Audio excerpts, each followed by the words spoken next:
If I were given the opportunity to choose any picture that I would like to hang on my wall, I would probably choose this one. In terms of its size, content and skill of execution, it can hardly be compared with all the great paintings that grace the walls of our museums. And this begs the question, by what criteria does one value one picture over another?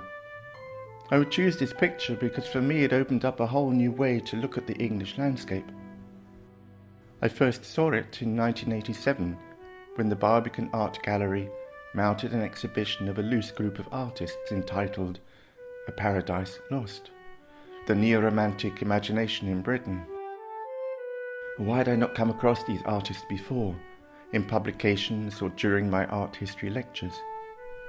They flourished between 1935 and 55, after which American abstract expressionism crashed into the British art scene, and they fell into obscurity. This was perhaps the natural course of events. These artists, including John Craxton, were seen as somewhat parochial, but in their work they captured a prevailing sense of anxiety, of a landscape under threat, fostered by the build-up and outbreak of the Second World War. And they imbued their work with a character that was particularly British. So why is this picture important to me? When I look at the paintings I was making back in the 1980s, I was struggling to find a direction, a voice, a style that reflected my response to the southern English countryside. This exhibition at the Barbican opened my eyes to a possible new approach. There is an atmosphere in this work of mystery, emphasized by the dark brooding sky.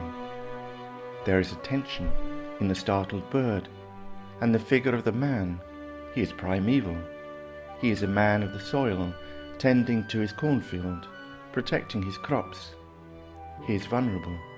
He is from the past, and we feel his presence and see evidence of his work everywhere in the countryside. In the standing stones, the tumuli, the field systems, the chalk carvings, even the ancient pathways. There is an unseen force at work in this picture. Look at the shape of the trees. They appear unnatural, wind-blown, and yet such tree shapes can be seen all over the countryside.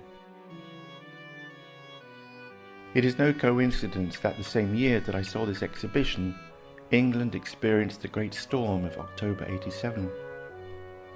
The landscape was utterly changed. The landscape suddenly appeared vulnerable, and there was great sadness at what the nation had lost. I too felt a tremendous loss, that the landscape was under threat of being destroyed, and that it needed to be recorded. Experiencing these two events opened up a renewed approach to painting. I adopted some of their techniques. I went out into the landscape and searched for that mystery where one felt a human presence. And then I found it, everywhere, in the monuments they left behind. And therein lies, for me, the mystery.